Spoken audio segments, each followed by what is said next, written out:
भारत के सभी दर्शकों को मेरा नमस्कार। मेरा नाम है संदीप आर के सिंह और आज हमारे साथ हैं बाबा रामदास जी। बाबा जी बहुत बहुत स्वागत। राम राम। जय हो, जय श्री राम। जय जय श्री राम। जय जय श्री राम सर। सर, लखनऊ में एक बहुत अद्भुत घटना हुई है आज, जिसकी बहुत दिनों से प्रतीक्षा थी।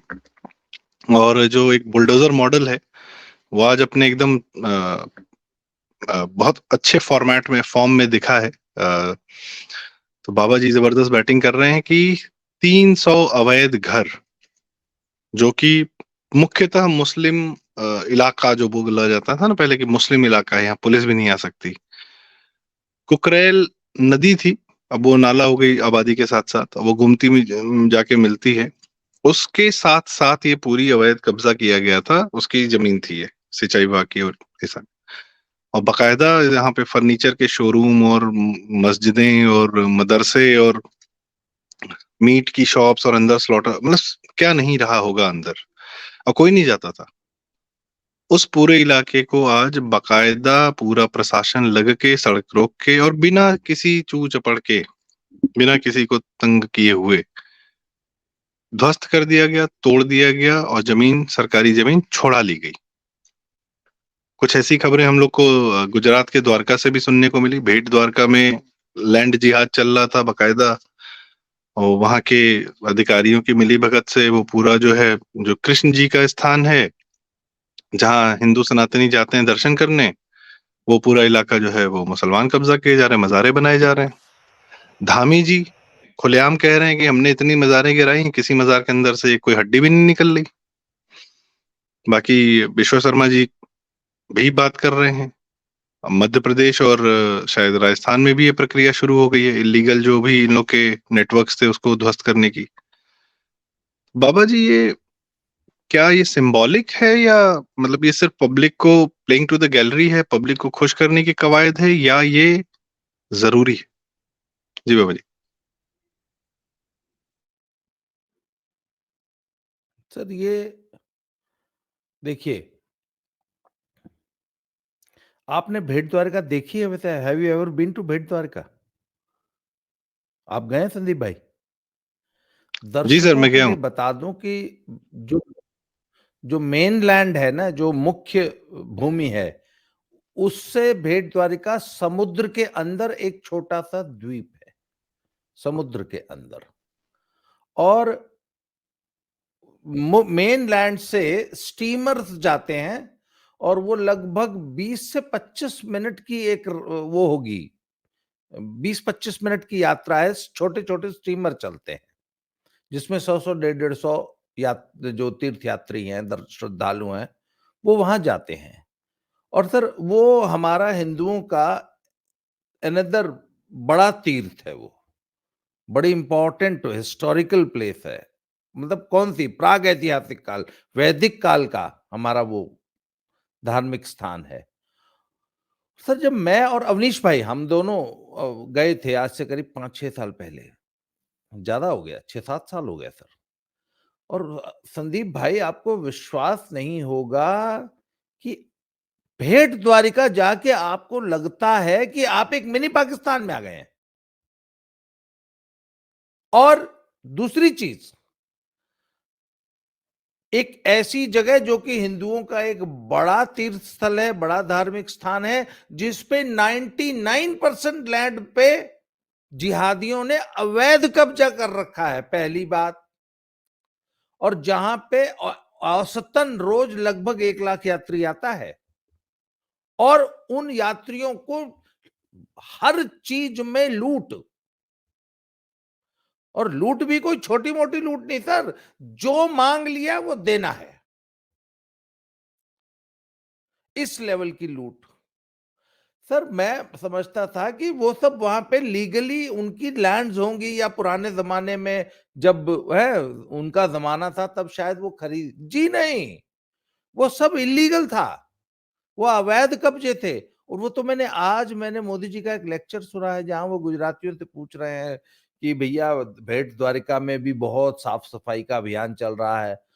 अरे यार, इतने बड़े आइलैंड में जहां हजारों स्ट्रक्चर्स बने हुए हैं, जब उसकी सफाई हुई ना, आप उसको वो ड्रोन शॉट देखिएगा, there is not even a single house जो बचा हो। इसका मतलब मैंने कहा ना 99% वहां पे एनक्रोच हो चुकी थी, और वो सब के सब अवैध थे। मैं ये नहीं कहता कि सब मुसलमानों ने ही कब्जा किया होगा, उसमें हिंदू भी रहे होंगे पक्का। और सर अभी गुजरात आएंगे सर उस एडमिनिस्ट्रेशन पे। वो पूरी जमीन plain, now it is being redeveloped. अब आप कह रहे हैं कुकरेल नाले में पूरा का पूरा पूरा ही गवर्नमेंट लैंड, फॉरेस्ट लैंड और सिंचाई विभाग की जमीन। और सर इनका इनका सबसे बड़ा पता है क्या होता है, दे प्राउडली से, अच्छा तुम हमारे इलाके में घुस जाओगे, किसकी हिम्मत है हमारे इलाके में घुस जाने की। सर ये जो एरोगेंस थी ना कि sir law of the land does not exist there, ऐसे एरियाज में कानून का राज ही नहीं है, एक पैरेलल समानांतर व्यवस्था है, पैरेलल गवर्नमेंट है। और जबरदस्ती चोरी की बिजली जलाते हैं, और आपकी हिम्मत नहीं आप उनका कटिया कनेक्शन काट दें, किसी बिजली विभाग की हिम्मत। और सुनिए कई बार गवर्नमेंट्स ने क्या कोशिश की कि मान लीजिए जो ये ऐसे इलीगल एनक्रोचर्स होते हैं ना सर, मान लीजिए वहां 400 घर है, सब जो है क्या नाम जबरदस्ती बिजली की चोरी कर रहे हैं, तो आपकी हिम्मत नहीं है कि आप वहां की बिजली काट देंगे पूरे इलाके की। नहीं नहीं। अच्छा सर ऐसी व्यवस्था को ध्वस्त करने की जब सरकार हिम्मत करती है, हिमाकत करती है, तो हमको लगता है कि नहीं चलो भाई, सरकार का इकबाल जिसे कहते हैं ना, राजदंड। मैं हमेशा कहता हूं कि राजा राज नहीं करता सर, हमारी जो पुरानी जो व्यवस्था थी ना, राज्य व्यवस्था, उसमें राजा का दंड, जो एक राजदंड बोलते थे, वो सिंगोल वो जो मोदी जी ने संसद में स्थापित किया, क्या है सर, वो राजदंड है। दंड माने डंडा, दंड तो थोड़ा सा तत्सम शब्द है ना, उसको लोग मुझे कहते हैं, मुझे लोग बड़ा बहुत कहते हैं कि आप ना देसी शब्द बहुत इस्तेमाल करते हैं। मैंने कहा असल में संस्कृत शब्द लोग समझते नहीं है। जब आप कहे ना दंड मिलेगा, तो सर लोग चलो बहुत दंड देखे हैं, जब उनको बोलो दंड नहीं बेटा डंडा मिलेगा, तो सर डंडा ज्यादा समझ में आता है, दंड समझ में नहीं आता। दंड और डंडे में सर ये अंतर समझ में आता है ना। सेंगोल बहुत पवित्र चीज है सर, मैं उस पर मतलब कुछ अजीबोगरीब बात राज आ रही थी लेकिन डंडा नहीं। नहीं। तो सेंगोल पर तो मैं बात आप सही कह रहे हैं, वो एक प्रतीक है कि किस प्रकार से जनता को या समाज को एक व्यवस्थित दिशा देने का प्रयास है, और उसमें जो जो एंटी सोशल एलिमेंट्स कहे जाते हैं उनको सही राह पे रखने का, ताकि वो अपनी मनमर्जी ना कर सकें। आपने बात की बिजली चोरी की, मेरा मित्र है सर, वो नाम नहीं लूंगा, यूपी पीसीएल में एक्सीएन है, और मतलब यूपी पावर कॉर्पोरेशन में, और वो संडीला जैसी जगह पे सपा सरकार में नरेश अग्रवाल का जो इलाका था, तब वो सपा में थे नरेश अग्रवाल, वहां पे पोस्टेड था सर। 2 बार जान से बचा है वो, बाइक से और पता नहीं किन किन चीजों से दौड़ा लिया गया था उसको। वो सिर्फ वहां उन इलाकों में गया था कि भैया पैसा दे दो, वसूली, ऊपर से प्रेशर रहता है, सरकार का प्रेशर है कि पैसा लाओ, उन इलाकों से लेना नहीं है। थाने में जाके किसी तरह भाग के बचा था, वरना ये लोग थाना में भी इसको मार डालते। ये हाल था। बिजली चोरी पर सर एक ये तो व्यक्तिगत हो गया। यूट्यूब पे दर्शकों से कहूंगा कटियाबाज करके एक डॉक्यूमेंट्री है, वो देखें, और उसका ट्रेलर जरूर देखें। कानपुर की कहानी है, वो भी सपा कार्यकाल की, कि कटियां कैसे लगाई जाती थी, और इरफान जो सोलंकी वहां के वो हैं विधायक, वो कैसे सरकार को परेशान करते थे, और जो की मैडम थी रितु माहेश्वरी डीएम, तो वो बहुत अच्छी डॉक्यूमेंट्री है, बड़ी प्यारी। और कटिया लगाने वाला एक आदमी है लोहा सिंह, तो बड़ी ह्यूमरस डॉक्यूमेंट्री है, पर वो सत्य था कि कानपुर शहर की बिजली चलती कैसे थी, और इसमें मुसलमानों का कितना बड़ा दखल था, और उनके नेता का, कि वो नहीं देते थे पैसा चाहे जो हो जाए। अब इस पे आते हैं कुकरेल वाले पे। एक बात में समझ नहीं आ रही सर, जहांगीरपुरी में पिछले साल जब बुलडोजर चलने गया तो तत्काल प्रभाव से जमाते इस्लामी सुप्रीम कोर्ट पहुंच गई। सुप्रीम कोर्ट ने संज्ञान लिया, बोला स्टे लगा दिया, खत्म कहानी। आज तक वहां बुलडोजर नहीं चल पाया दिल्ली में दोबारा। हल्द्वानी में भी सुप्रीम कोर्ट ने स्टे लगाया था। अब इस बार जो घटना हुई है इतनी बड़ी, तो उसके बाद से धामी जी की अपनी प्रक्रिया है, शायद कोर्ट की भी आंखें खोली कि भाई हम जो स्टे दे रहे हैं, अब कोर्ट ने हल्द्वानी में कहा था कि इनको पहले पुनर्वास करिए इनका, फिर आप इनका तोड़िएगा, रेलवे की जमीन थी। यूपी में सर कोई कोर्ट जो है इस प्रकार के आदेश स्वतः संज्ञान और मतलब यूपी वाले मुसलमान कम थोड़ी है, लखनऊ के जमाते इस्लामी, नदवा मदरसा, ये बहुत बड़े बड़े सेंटर्स हैं यहाँ पे और बहुत फाइनेंशियली रिच हैं ये लोग। अभी ज्यादा दिन नहीं हुए सत्ता से गए हुए बाहर, इनकी कोर्ट में सुनवाई नहीं हो रही, 300-300 घर उजाड़ दिए जा रहे हैं। सर यहाँ क्या समस्या आ रही है इन लोग को? सिर्फ अगेन वही बात,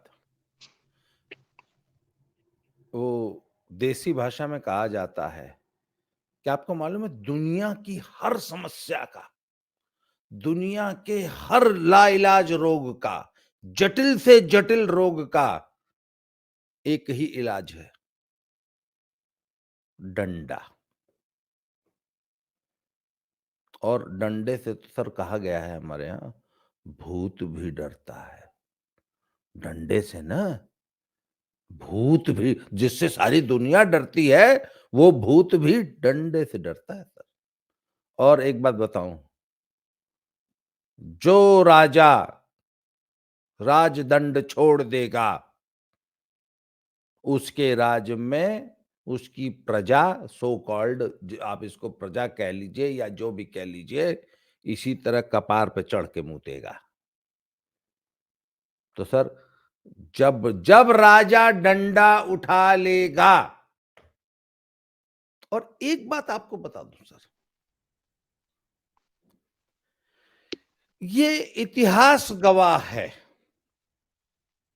कि लोगों ने हमेशा उसी राजा को पसंद किया है जिसके हाथ में डंडा होता है और जो डंडे का प्रयोग भी करता है। डंडे का प्रयोग जो लोग इतिहास डिजर्व गवाह है करते हैं डंडे को, उन पर, हाँ, हाँ, अब पूरी सर, फेयरनेस के साथ, राजा कोई पागल नहीं है जाति ना। धर्म। हाँ, हाँ, हाँ, हाँ। सर जो, अच्छा, जो राजा डंडे का पात्रों पर, जो डंडे के पात्र हैं, उन पर जो राजा डंडा फेरेगा, वह आम पब्लिक में, वह पब्लिक जो कि डंडा खाने का काम नहीं करती, उसमें बहुत लोकप्रिय होता है। एक बार जब लालू जी का राज था, तो एक बार एक मैंने लेख पढ़ा था दैनिक जागरण में, एडिटोरियल पृष्ठ पर। तो उसने पूछा, पूछने वाले ने कहा कि लोग पूछते हैं कि आखिर क्या कारण है कि लालू के राज में इतनी अराजकता होती है और लालू उस अराजकता को कंट्रोल क्यों नहीं करते। तो उसमें बताया गया कि साहब, जो लालू का वोटर वर्ग है या जो लोग लालू को पसंद करते हैं, असल में वो अराजकता में ही फलते फूलते, अराजकता में वो ग्रो करते हैं, इसलिए वो अराजकता पसंद करते हैं, अराजकता, अराजक राजा को ही लेके आते हैं। सर जैसे ही अराजकता पर कार्यवाही होती है, तो जो लॉ अबाइडिंग सिटीजन होता है ना, वो खुश हो जाता है। और योगी जी ने जब से ये मॉडल दिया है ना sir, bulldozer model, Yogi ji ने, तो सर मैं आपको बता रहा हूं कि आज की तारीख में bulldozer model of governance is the most popular model all over the country. और जिन राज्यों में बुलडोजर नहीं चल रहे हैं, उन राज्यों की जनता अपने मुख्यमंत्री को, अपने प्रशासन को बार बार याद दिलाती है कि तुमको क्या हो गया है, वो देखो वहां योगी जी, जाओ उन्हीं से सीख के आओ, वो कैसे मैनेज कर लेते हैं, तुम क्यों नहीं कर पाते हो। हैं सर, आज आज मैंने आपको एक वीडियो भेजा है ना पंजाब का, कि एक कपड़ा व्यापारी जो कि जिससे 12 12.5 लाख रुपया वसूल लिया रंगदारों ने पंजाब में, और वो बेचारा सिर पटक के मर गया। एसपी, डीआईजी, आईजी तक गया, किसी ने उसकी सुनवाई नहीं की है। और अंत में 12.5 लाख रुपया वसूल लिए उससे, और पहली बार 50,000 लिए, फिर 2 लाख लिए, फिर 2 लाख लिए, फिर 2 लाख लिए, फिर 3 लाख लिए। सर ये रोज का काम है पंजाब में, ऐसे हजारों गैंग्स हैं और वो पुलिस को कुछ समझते नहीं। और हमारा राजा जो है सो रहा है, पंजाब वाला राजा। सर तो सर वो इसमें पब्लिक आपके मोदी योगी जी को क्यों याद नहीं करेगी? पब्लिक क्यों याद नहीं करेगी? आज पंजाब का बच्चा बच्चा जो खुद अराजकता पसंद नहीं है, जिसको इस अराजकता से दिक्कत है, वो आप निजी बातचीत में किसी से भी बात करिए, बोले यार योगी जैसा चीफ मिनिस्टर चाहिए हमको भी, हम तंग आ गए हैं। तो बाबा जी आप जो बात कह रहे थे कि जनता जो है पसंद करती है उन नेताओं को जो उन पर डंडा चलाते हैं, जो डंडे के लायक होते हैं, डंडा खाने वाले काम जिसने किए होते हैं। इसमें सर यूपी की जनता का मैं मतलब साधुवाद करना चाहूंगा। यूपी की जनता ने मायावती जी को भी चुना था और बहुत पसंद किया था जब उन्होंने लॉ एंड ऑर्डर बहुत टाइट कर दिया था और सपा की अराजकता को बहुत नीचे लेके आ गई थी। वो तो कार्यकाल के अंत में कुछ भ्रष्टाचार वगैरह जो है उनका थोड़ा सा वो हो गया था, तो और अखिलेश का नया नाम आ गया था। अदरवाइज सपा के अत्याचार को यूपी की जनता ने कभी बर्दाश्त नहीं किया, हमेशा उठा के फेंक दिया। और एक बार योगी जी आ गए तो भाई जब एकदम प्रॉपर मॉडल आ गया बिना भ्रष्टाचार का, बेहतरीन लॉ एंड ऑर्डर, तो हाथों हाथ लेके हमेशा के लिए नेता बना दिया।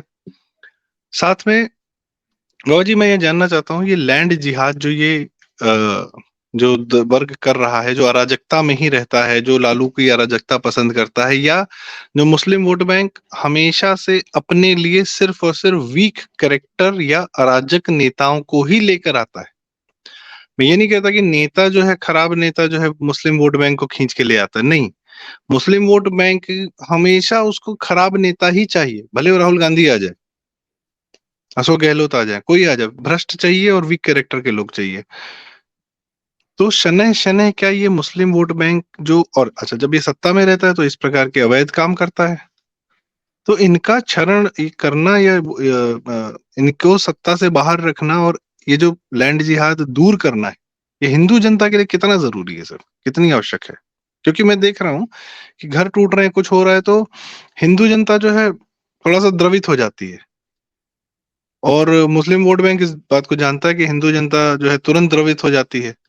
पर क्या हम अपना मन कड़ा कर सकते हैं कि ये बहुत जरूरी काम हो रहा है? जी बाबा जी। सर एक बात बताऊं, सच पूछा जाए तो लैंड जिहाद तो 1947 में ही शुरू हो गया था। सच पूछा जाए तो क्यों? तुमने टू नेशन थ्योरी फैला के ये बोला कि हम तुम्हारे साथ नहीं रह सकते, हमारा बांट दो। तुमको बांट दिया गया और तुमने आधा हिंदुस्तान का बंटवारा कर लिया, उसके बावजूद तुम रह यहीं गए। और नेहरू ने इनको क्यों रोक लिया सर?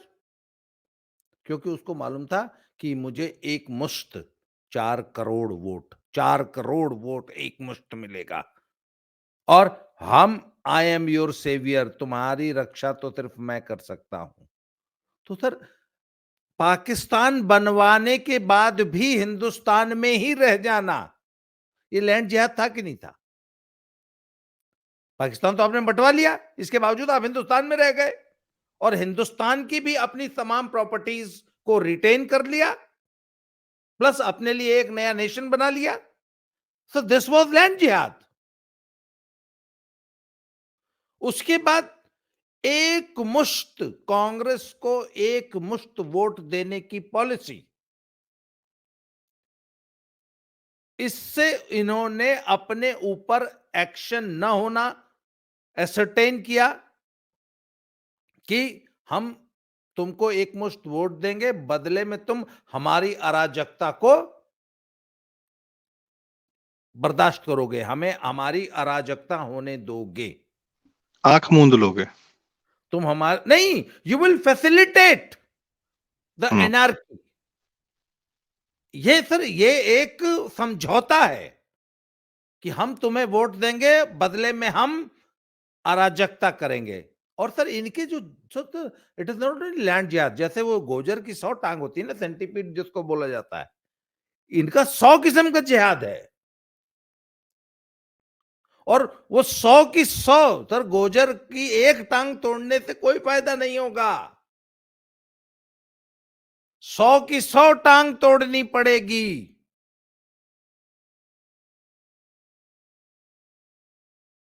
सर ये जो बाबा जी ने जो बुलडोजर चलाया है, या जो भेट द्वारका में जो चला है, या वहां कश्मीर में जो चल रहा है, या उत्तराखंड में जो चल रहा है, ये सिर्फ एक टांग टूट रही है। ये तो सिर्फ अवैध सरकारी जमीन पर अवैध कब्जा करके वहां पे मस्जिद, मदरसा और घर बनाना, ये तो सिर्फ एक भाग है सर। इसके अलावा सर और 99 और जिहाद हैं। व्यापार पे सबसे बहुत तगड़ व्य, हाँ, व्यापार पे बहुत तगड़ा कब्जा है। सर व्यापार पे कब्जा है, आपके हर सिस्टम पे कब्जा है, आपको चारों तरफ से घेरा जा रहा है। इसमें आपने एक बात कही थी शुरू में कि हिंदुओं का भी दोष है, तो क्या जो सरकारी अधिकारी हिंदू हैं, जो देखिए ये जितने जिहाद और जितने अवैध काम हो रहे हैं, ये सरकारी अधिकारियों के अब आपने कहा कि फैसिलिटेट भी करते हैं ये, तो ये सरकारी अधिकारी करप्ट है, ये तो सारी दुनिया जानती है। तो क्या उसका करप्शन इस प्रकार की जो हर तरफ से जो घेरा जा रहा है, इसमें उसका बहुत बड़ा योगदान है क्या सरकारी अधिकारियों के करप्शन का? क्योंकि अवैध जमीनें जो हैं, ये कोई लेखपाल, कोई पटवारी, कोई रजिस्ट्री जिसने की है, कुछ जिसने कनेक्शन दिया होगा, तो कोई सामंजस्य आपस में था नहीं, और सबने अपना अपना खेल खेला होगा इसमें। तो इनका सर कितना बड़ा रोल देखते हैं आप? जी। 100% रोल है। It was all facilitated bye these government employees, government authorities, government officials. और उतना ही नहीं सर, आंखें मूंदना, एक एक सरकार, एक अधिकारी आया, वो बनवा के चला गया, तो अगले वाले जो है उसके स्टेटस को मेंटेन करना।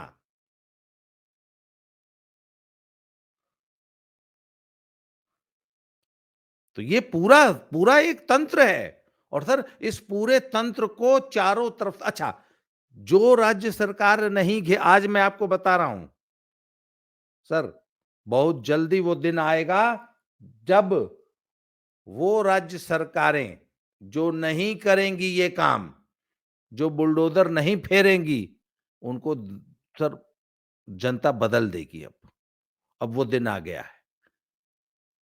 अब अब जनता के एक्सपेक्टेशंस में आ जाएगा बुलडोजर, कि भैया सर, पब्लिक डिमांड पे बुलडोजर चलेगा। आप जी। तो जैसे मोदी जी ने कहा था कि 24 के चुनाव जो है नए विषयों पर होंगे, नए मुद्दों पर होंगे, तो बिजली, पानी, सड़क, रेल, ये सब तो इन लोगों ने दुरुस्त कर दिया है, और अब ये गारंटी है कि ये सब अपनी प्रक्रिया से दुरुस्त होते जाएंगी ये व्यवस्थाएं।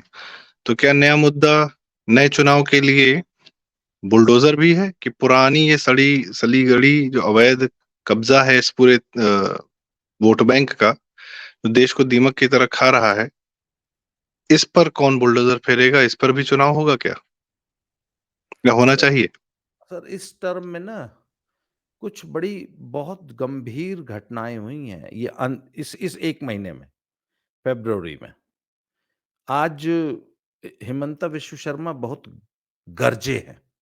उन्होंने कहा है कि I will never allow child marriage in my area, in my state.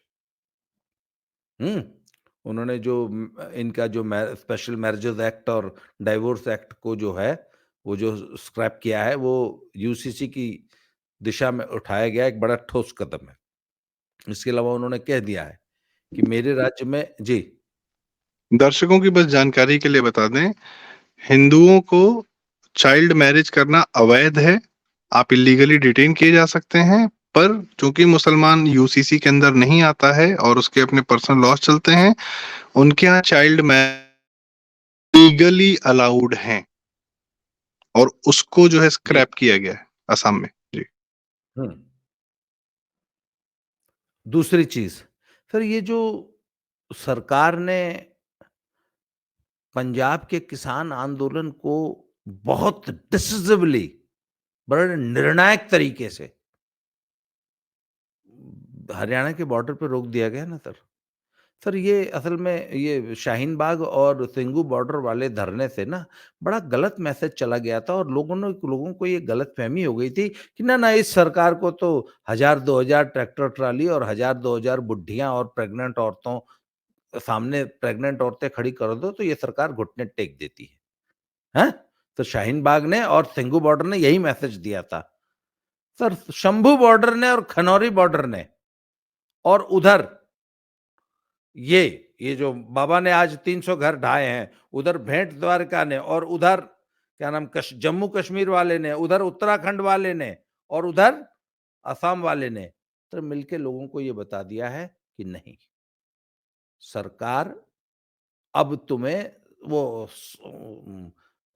Soft तरीके से, है बच्चा है समझ के, अपना ही बच्चा है, मूत लेने दो कपार पर।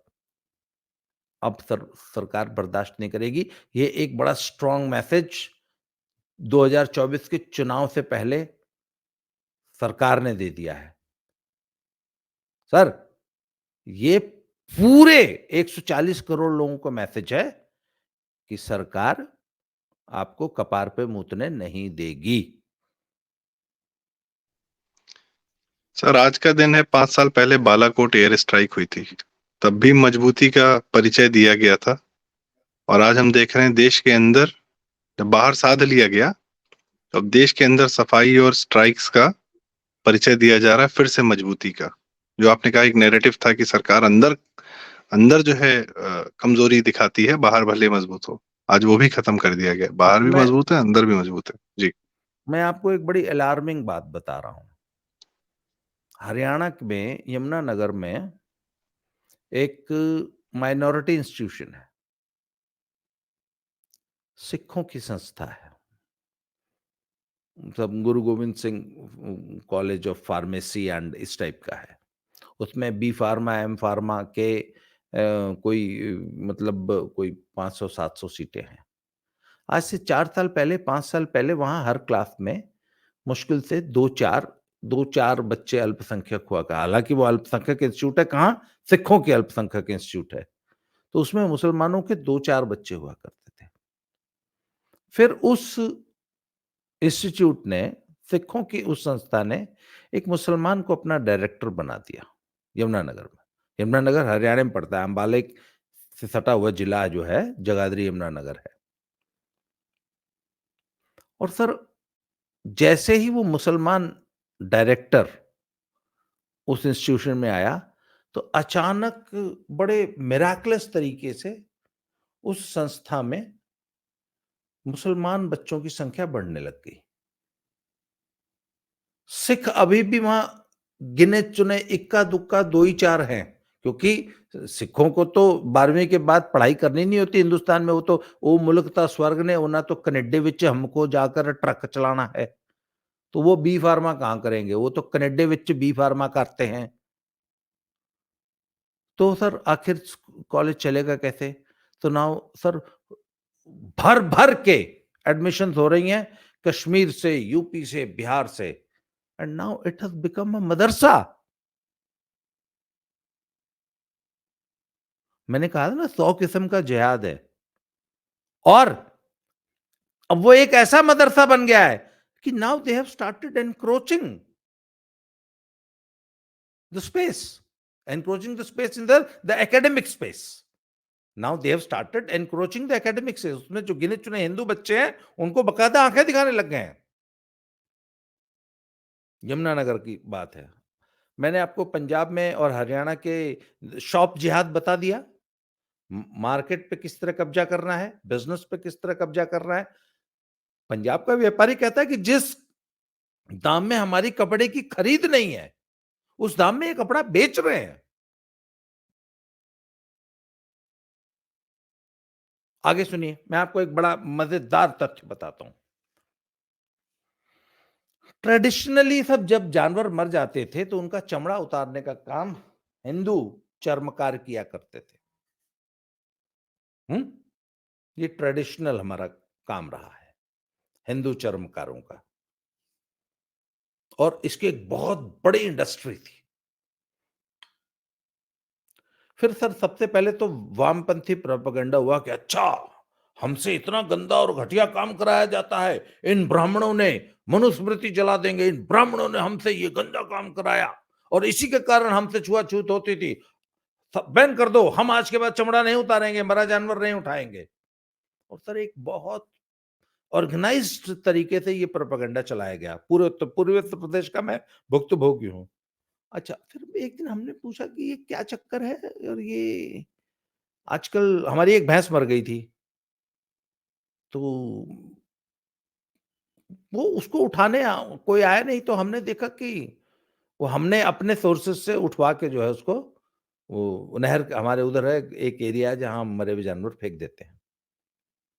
तो मैं उधर से जा रहा था तो मैंने देखा कि एक पिकअप मशीन आई जिसपे हाइड्रोलिक मशीन और छोटी वाली क्रेन लगी हुई थी। तो सब एक पिकअप और एक हाइड्रोलिक आई और उसने जो है वो उसको हाइड्रोलिक उससे, जैसे कसाई नहीं जानवर को उल्टा लटका देता और उसके बाद उसको स्किनिंग करता है, चमड़ा उतारा जाता है, उस तरीके से हाइड्रोलिक तरीके से उन्होंने बड़े साइंटिफिक वे से उसका पूरा चमड़ा उतारा और 20-25 मिनट में आके चले गए। तो फिर मैंने उससे पूछा, ये क्या चक्कर है? बोले नहीं जानते हैं, ये पता नहीं वो कौन सा एक मुसलमान है, मियाँ है, 5 जिले का अकेले चमड़ा उतारता है। यूपी के 5 जिले का अकेले। फिर कितना अच्छा मुफ्त में मिलता है वो चमड़ा, और कितना बड़ा बिजनेस है, जो कि पहले ये हिंदू चर्मकारों का बिजनेस था ना, क्यों? सर उत्तर प्रदेश में आगरा कानपुर लेदर के प्रोडक्ट्स के लिए सबसे ज्यादा फेमस थे, और ये सारा कार्य हिंदू व्यापारियों के हाथ में ही था। आप जो और आ है जाइए, और आ जाइए,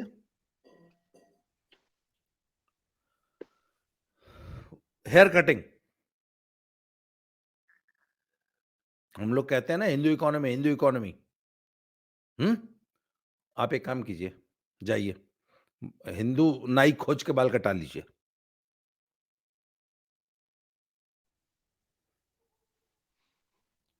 सर हिंदू का लड़का तो बाल काटने में, बाप ट्रेडिशनल नाई है, बाइकास्ट नाई है,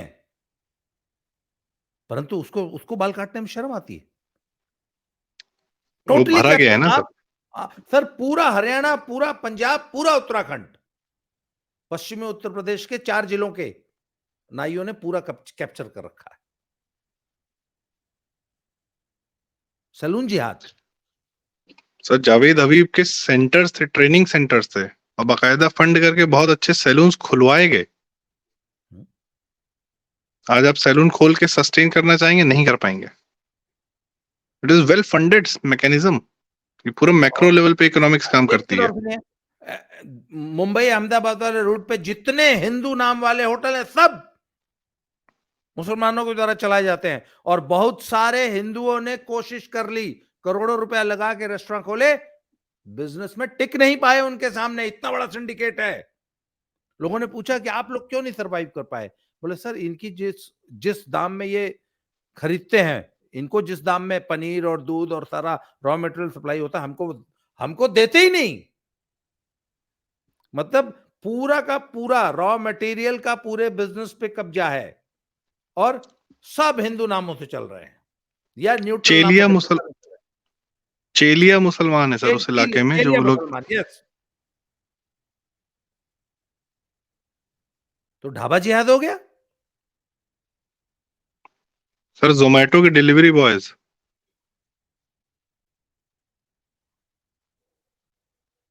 इलेक्ट्रिशियन, प्लम्बर, गाड़ी का जितना काम है, गाड़ियों की चाबियां बनाने का, इसका उसका, आपका कंप्यूटर्स का जो काम, हार्डवेयर का, आप सर वो छोड़िए, आप एडिटर, प्रोडक्शन काम करने वाले कैमरा पर्सन भी काफी हिंदू हैं, पर काफी संख्या में यही काम करते हैं ये। हर व्यापार में, हर हर हाथ के काम में इनका पूरा पूरा, सब्जी, मीट वीट तो छोड़ दीजिए, मीट तो पूरा इनका है, सब्जी फल सब इनका है। जितनी प्रोमिनेंट दुकानें हैं, किसी प्रोमिनेंट लोकेशन पे अगर दुकान है सब्जी फल की, तो वो इनकी है, गारंटीड इनकी है। आपके आसपास हर मोहल्ले में कहीं चले जाइए, जहां आप एक कायदे की एक और सुन लीजिए, एक और सुन लीजिए, दिल्ली की पूरी मंडी अंडे की, अंडे का wholesale, they decide the rate. आपको मालूम है, आपका अगर अंडे का फार्म है हरियाणा में, मेरे करनाल में एक मित्र हैं, वो बहुत बड़ी हैचरी चलाते हैं, बोले सर आप इनकी मर्जी के बिना अपना एक चूजा बेच के दिखा दीजिए। कहते हैं आपका माल मंडी में पड़ा पड़ा सड़ जाएगा, मर जाएगा, आपका एक चूजा नहीं बिकेगा अगर ये हाथ रख देंगे तो। आज अंडे का और मुर्गे का ये रेट खोलते हैं, आपको मालूम है, और जो मन करेगा वो खोलेंगे। उसके डिस्ट्रीब्यूशन पे इनका कब्जा है। अब क्या है, पालने वाले भले हिंदू हो सकते हैं, और कि कोई कह जबकि सकता है कि उन, जबकि हरियाणा हिंदू बहुल राज्य है। सर तेलंगाना में, आगे सुनिए, और आगे सुनिए, मेरे एक मित्र हैं अनिल नाकरा जी, उनके साथ मैंने एक बार एक वीडियो बनाया था ट्रांसपोर्ट बिजनेस पे। हम्म, नू नू मेवात और हरियाणा के उस पोर्शन में, राजस्थान, यूपी और पूरा का पूरा ट्रांसपोर्ट बिजनेस नू मेवात में इनके कब्जे में है। सर मैं ये एक आपको बताता हूँ, ये नहीं नहीं, अगर कोई हिंदू वहां ट्रक चला लेगा ना, उसको भाड़ा ही नहीं मिलेगा। मैं आपको एक नेक्स्ट लेवल बताता हूँ। नाउ मैं मुझे लगता है शायद आप भी सरप्राइज्ड हो। कुछ दिन पहले मेरी बात हो रही थी एक मुसलमान आदमी से ही, और बताया कि क्या काम करते हैं, कैसे करते हैं, तो कुछ दवाओं की बात आई। बोले यार हमारे इलाके में नदवा में, नदवा आप जानते हैं लखनऊ का क्या इलाका है वो, ठीक है, विशुद्ध और ऐसा वैसा नहीं है, बहुत बहुत कहानियां है नदवे की। लखनऊ पत्थरबाजी जो चालू हुई थी नदवे से ही शुरू हुई थी। खैर, बहुत बड़ा मदरसा है, बहुत बड़ा मदरसा है। बोले नदवे में लड़के हैं, घूम रहे हैं, दवा बेचते हैं, और 1-1 करोड़ की गाड़ी खरीदे हुए हैं, और नदवे में से ही बेच रहे हैं। सर ऑनलाइन कस्टमर केयर करके जो विदेशों में इलीगली प्रॉक्सी सर्वर्स के थ्रू ड्रग्स बेची जाती हैं, अमेरिका में, इधर उधर, अमेरिका से कॉल सेंटर कॉल करते हैं यहाँ पे, ये सप्लाई करते हैं, बिकॉज सब कुछ इलीगल और डार्क वेब पे चल रहा है पीछे। करोड़ों की आमदनी है सर इनकी, एक एक बच्चे की, एक एक लड़के की, 19 साल, 17 साल, 18 साल, और उनके आसपास के उनके मुसलमान फैमिलीज के बड़े बुजुर्ग देख के अपने माथा पीट रहे हैं कि ये क्या हो रहा है।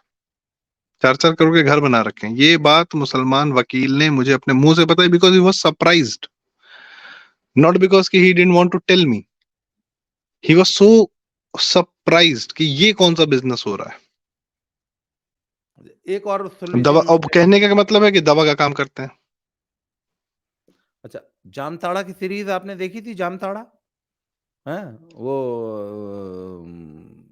साइबर क्राइम और साइबर फ्रॉड्स हम्म। के लिए फेमस है। आपने, हम्म, मैंने उस पे उनके साथ अपने जयपुर डायलेक्ट्स पे संजय दीक्षित जी के साथ मेरा वो प्रोग्राम भी है, और भी हम्म, कई लोगों ने उस पे वो प्रकाश डाला हुआ है। आपने बताया था, आपने ही खोला था कि नूह मेवात में नेक्स्ट लेवल नूह ले गए ये मेवात, लोग।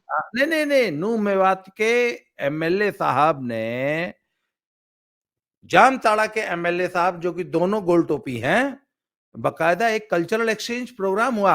और नो, आपको मालूम है, it was very well organized, planned by the two MLAs.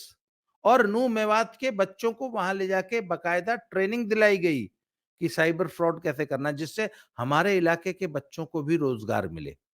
सुनिए आगे, तो सब नू मेवात से लड़के गए साइबर फ्रॉड की ट्रेनिंग लेने जामताड़ा, और वहां से जब सीख के आए तो वो सब करते थे सिर्फ बैंकिंग फ्रॉड, कि आपसे ओटीपी ले लिया और आपका खाते में जो 10-20 हजार रुपया है वो खाली कर दिया। ये इतना ही कर पाएंगे ना, आम आदमी के खाते में होता कितना है, 10-20 हजार रुपए। पर ये सब आए सब वहां से, तो इन्होंने they did not limit themselves to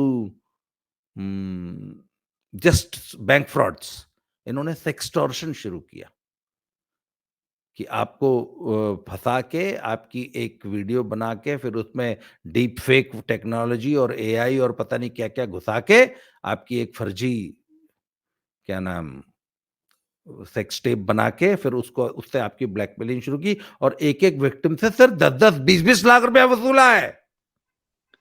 एक इसका प्रक्रिया एक छोटी सी हमको भी थोड़ी बहुत पता है। और वीडियो नूह मेवात के दंगे में जो साइबर क्राइम थाना फूका गया था, वो इसीलिए फूका गया था क्योंकि हरियाणा पुलिस ने 5000 पुलिस वालों के साथ एक जबरदस्त क्रैकडाउन किया था, जिसमें कि हरियाणा, उत्तर प्रदेश और राजस्थान के 3 जिलों के अंदर छापे मारे गए थे।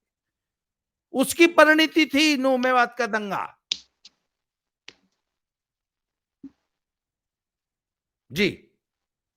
तो खैर वो एक इनका तरीका है कि एक वीडियो अननोन नंबर से वीडियो कॉल आएगी आपको, और आप जैसे ही वो वीडियो कॉल उठा लेंगे तो सामने एक जो है महिला अपने निर्वस्त्र होकर वो, और वो 2-4 सेकंड में, क्योंकि आपका भी चेहरा दिख रहा है, तो वो 2-4 सेकंड में वो क्लिप कट जाएगी। उसके बाद बताया जाएगा कि आपने फोन किया था और आपने जो है पैसे दे के उसकी न्यूड वीडियो आप देखना चाह रहे हैं, तो दिस इज व्हाट हैपेंस। वो एक अलग रैकेट चल रहा है और उसमें इन लोग का बहुत बड़ा योगदान है, और इसमें हमारे कानूनी तंत्र का और वकीलों का, जुडिशरी का, सबका सबका हिस्सा बटा हुआ है, सब चल रहा है इसमें, बिना तंत्र के नहीं कर रहे सर ये लोग। खैर, तो इसका मतलब है, मैं काफी लंबी चर्चा हो गई आज, और इसका मतलब है कि अभी तो ये शुरुआत है, ये तो कुछ नहीं है जो 300 घर तोड़े गए, अभी तो बहुत कुछ तोड़ना बाकी है। 100 टांगे हैं, 100 नोट, 100 की 100 टांगे तोड़नी जरूरी है। क्यों? आज क्योंकि आज ये हमने आज हमने मुश्किल से 5-7 टांगों का जिक्र किया, 5-7। सर ऐसी 100 से ज्यादा निकल जाएंगी, इनफैक्ट ऐसी 1000 निकल आएंगी। और ये और ये इससे नुकसान क्या है हिंदू जनता का?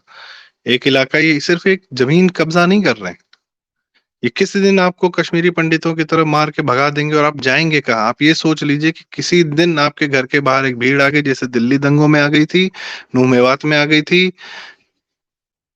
Sir one day you will find that you are out of your business, you are out of your house, you are out of your family,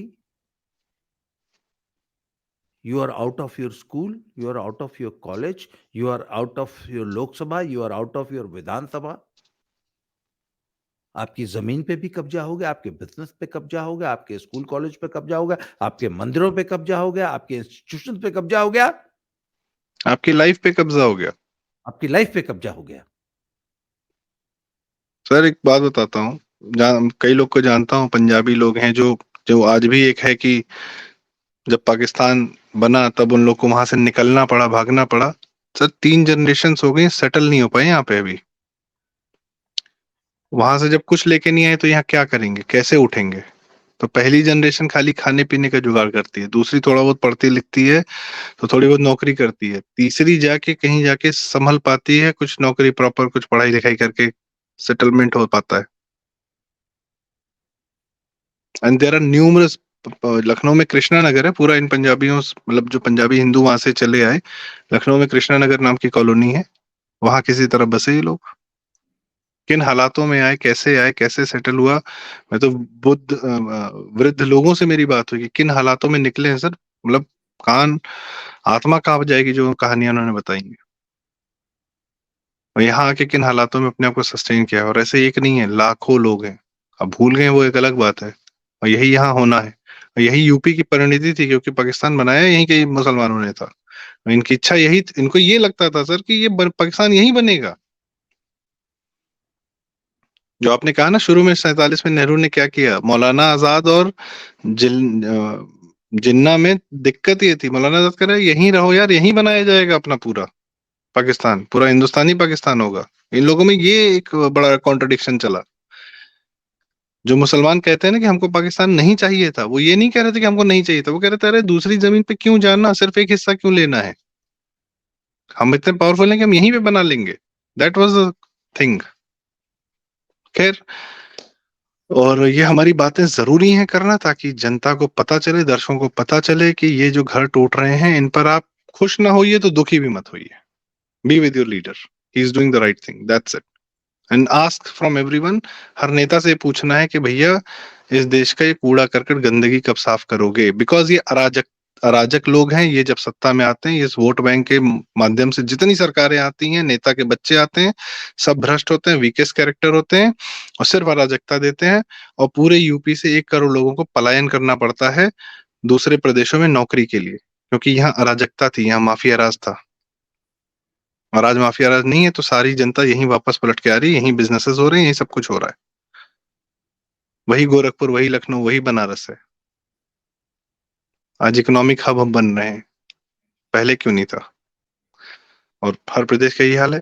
sir, आपका बहुत बहुत धन्यवाद, इतना समय दिया आपने। और हम इस बात को, इस जिहाद को, और ऐसी डिमांड हम करते रहेंगे कि इनका तोड़ा जाना भी बहुत जरूरी है। अभी एक टांग भी नहीं तोड़ी गई है सर, अभी तो खाली एक टांग पे खाली 2 लाठी पड़ी है, टांग टूटी भी नहीं है अभी। बाबा जी बहुत बहुत धन्यवाद समय देने के लिए। दर्शकों, चैनल सब्सक्राइब करें, इतना प्यार दिया आपने, हम लोग को 1 लाख सब्सक्राइबर तक पहुंचाए, बहुत बहुत धन्यवाद। वीडियो शेयर जरूर करें, बातें बड़ी जरूरी हैं, ताकि और आप तक तो पहुंचे ही, आप तो जानते ही हैं, आपके अलावा भी दूसरे लोगों तक ये बातें पहुंचे।